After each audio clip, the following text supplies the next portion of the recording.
Batman Superman World's Finest 22, Mark Waid writing with Dan Mora on the art.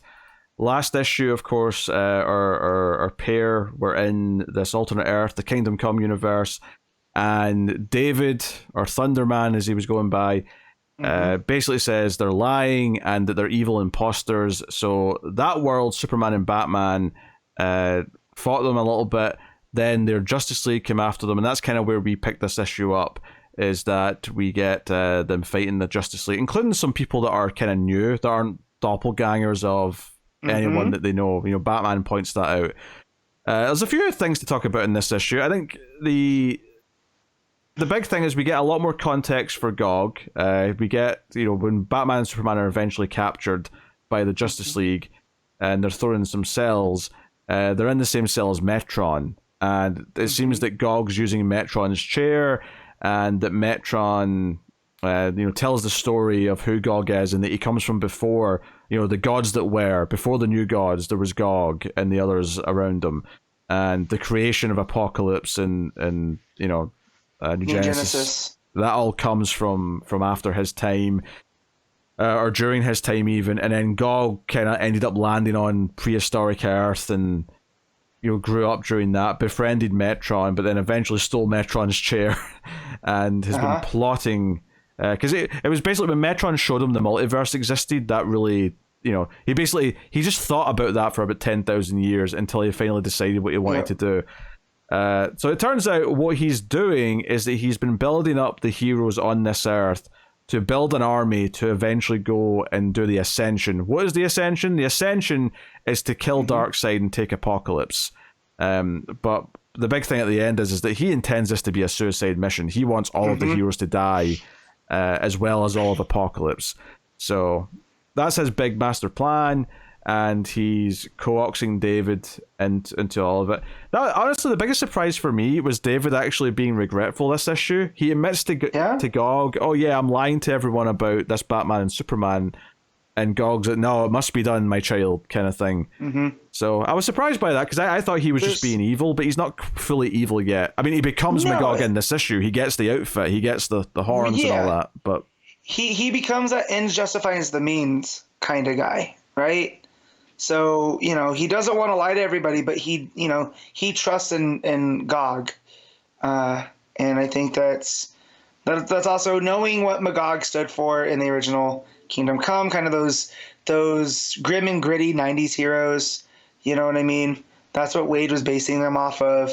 So to have him here but be almost kind of regretful about, you know, that too, I think is a curious piece of storytelling. The whole thing with Gog and his origin, knowing what I know about the Fourth World and Jack Kirby and what he based all that on, and the whole idea that there was the Third World, and that was kind of what we think of as of like the mythologies, right? So you see, it's almost Norse in the art that you see. Like this character almost looks like Thor. He's got the hammer, and they talk about Valhalla. It was what was called Urgrund. They were the then gods of the Third World. And then when that got destroyed, so if you know anything about Norse mythology, the whole Ragnarok, the entire, you know, story starts again. Only this time there was 2 planets now, and that's where we get New Genesis and Apocalypse. And just the idea of, you know, Waid playing in that Kirby sandbox to go into the reason that Darkseid always wants to take out Earth is because the Earth is meant to become the Fifth World, right? And that they're almost a threat to what he wants to do in finding the anti-life. So just the idea that Gog's going to take these people, you know, from this Earth and attack Darkseid, just playing into that whole entire mythos, I think is really fun storytelling. And again, it's continuing Kingdom Come in a satisfying way, you know, because it's Waid commenting on comics almost as a whole, you know. Yeah, although it's not continuing, technically it's a prelude to Kingdom Come. Yeah, but yes. So, well, yeah. Sequel's a wrong word for it. It's I guess you say like a spiritual successor, right? And that. So because it's playing with a lot of those same themes of what legacy is, and like who, when our heroes fall, right? Who's left? And here it's like, well, yeah, if Gog's leading the suicide mission on Apocalypse, is that just going to leave him, right? Because is he in the final art of that? No, because it's Magog. So what's he going to rule? Once he leads the suicide mission, because there'll be no survivors. But yeah, it's very. I'm liking where this is going. Wasn't expecting to get Metron in this. That's for sure. Yeah. The other big thing here, of course, is that this Earth's Batman and Superman eventually come round, because the Batman's like, how did they know he was called David if they're lying? And questions that there could be a multiverse. And then it reveals after a little bit that the Batman from this Earth bugged our Batman, and our Batman knew he was bugged, but he let it go because he wants, let them hear us. Let them hear what we're talking about, because then, they'll see that we are who we say we are, kind of thing. And sure enough, they've heard this backstory that Metron's told them in the cell. So at the end of the issue, like the Batmans and the Supermans are teaming up, and they're in shock when Metron says that this ascension is one big suicide mission. He doesn't want to win. He wants everyone to die. Yeah. So, yeah. I suspect that Gog, whatever his plans are after that, like, I mean, who can say? He'll probably build something else up. Well, that's what I mean. It's like he's almost subverting the fifth world. Like, is he going to try to bring back the third world? Right? Is he going to let this push past? Like, I don't know. Yeah. Well, maybe he sees himself as the fifth world. He sees himself as being the leader of that. I don't know. Right. And just Dan Moore's art here, like these last couple pages, everything's in shadow. Right? Like, he does so much with negative space. Just like the darkness on Metron's face as he's explaining that it's a suicide mission. Really, really good stuff. And then older Superman with the gray temples, he just seems bigger than our Superman. Like, I know he's probably not, but just the way that he's drawn, and it draws the focus onto this gigantic S on his chest, it makes him feel larger than life when he's meeting our Superman. Here's a question I've got, actually. When Metron's talking about, like, the Ascension, he wants to go beyond the Speed Force wall, beyond the bleed, and I'm like, okay, these are concepts that have been talked about a lot recently in DC events. He wants to have a war on Apocalypse, right? And we get that big full-page spread of the war on Darkseid. Does Apocalypse and New Genesis exist outside the multiverse where it's always the same ones? Yes. That's the thing? Because Darkseid and Highfather and all of those, the new gods, are singular beings, right? There's not multiple versions. Although that might be broken now considering what the state of the multiverse is, because if that's the case, Deceased doesn't make any sense, right? Because Darkseid became a zombie. Exactly, yeah. Because I feel like other multiverse stories have not treated it that way, but the way he was talking here definitely gave me the impression that this is just the one Darkseid, the one Highfather, the one, Apocalypse that is beyond the Speed Force wall, the bleed, all that stuff. But what's weird about that, though, is that it feels like whenever Darkseid and co are in stories, it feels like getting to Darkseid, or getting to Apocalypse and stuff is relatively easy. But it feels like going into the bleed and going past the barrier. That feels like that's the edge of the universe, and that's the thing we never pass through. But it feels like we're going back it feels like we're going back and forwards to Apocalypse quite easily, depending on the story we're reading, which is why that part feels weird to me. Yeah. So in this context here, right? This is a Batman and Superman that have never experienced the multiverse, right?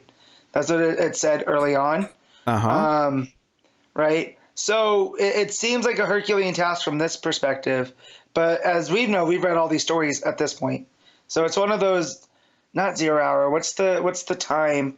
The hyper time kind of adjustments that's made here. But I'm judging it based off of Gog and Metron looking at the map of the multiverse that we're all familiar with, that Morrison created, that has, where the orrery is and the, the realm of the gods and all of that type of stuff. And maybe that's not, this is a past story. So maybe that's not after Infinite Frontier and whatever.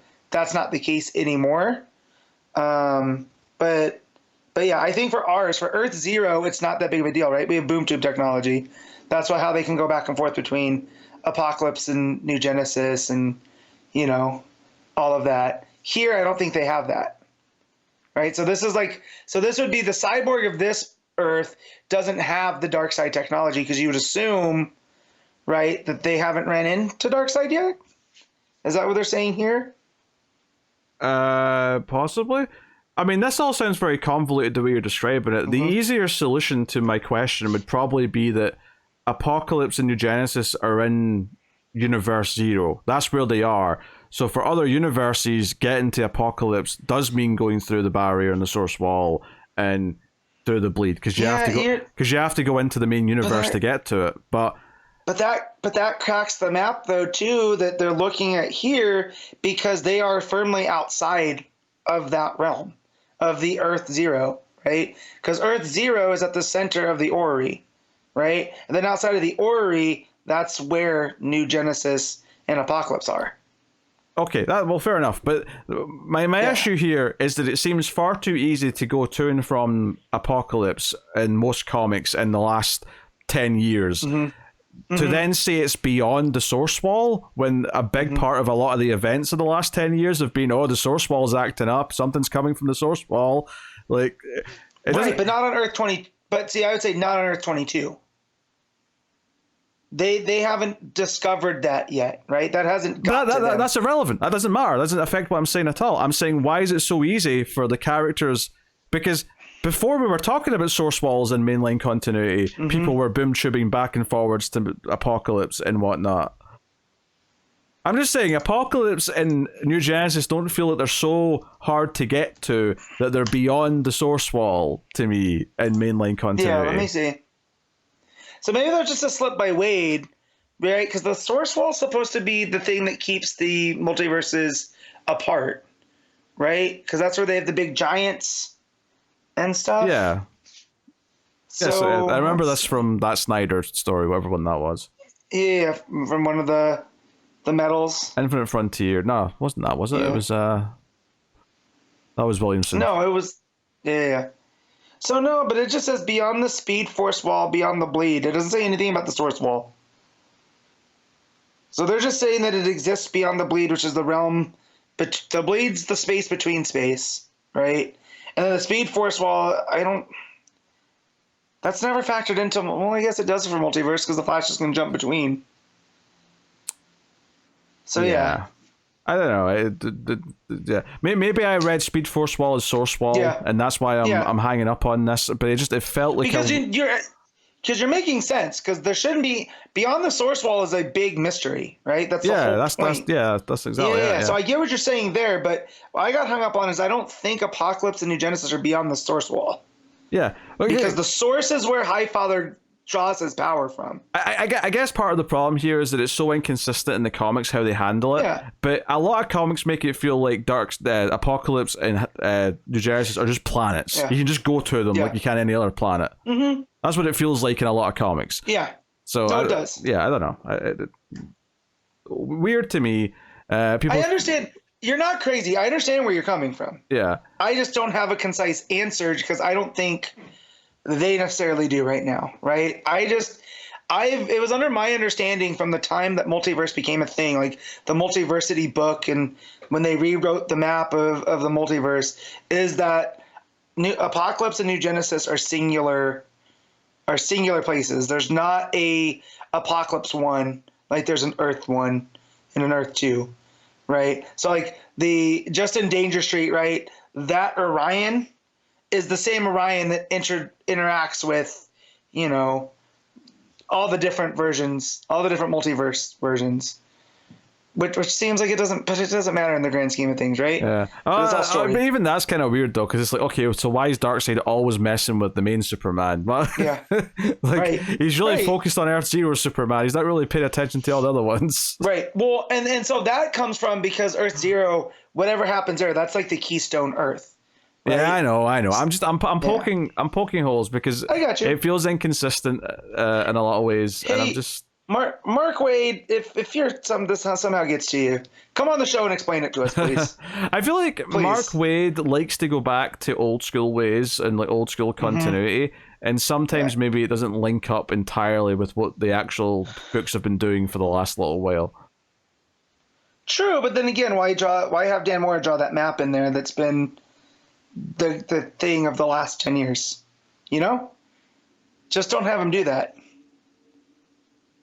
I don't know. I just the question arose in my head as they were talking about this, and Yeah. I just And again, it's a good question. Like, I'm not patronizing you or anything. It's something I didn't think of, right? Because I'm just saying, like, oh, Gog's trying to create, you know, he's trying to do this ascension, whatever's in it for him. I'm more concerned about what's in that for him. Like, suddenly, why is he leading a death cult? You know?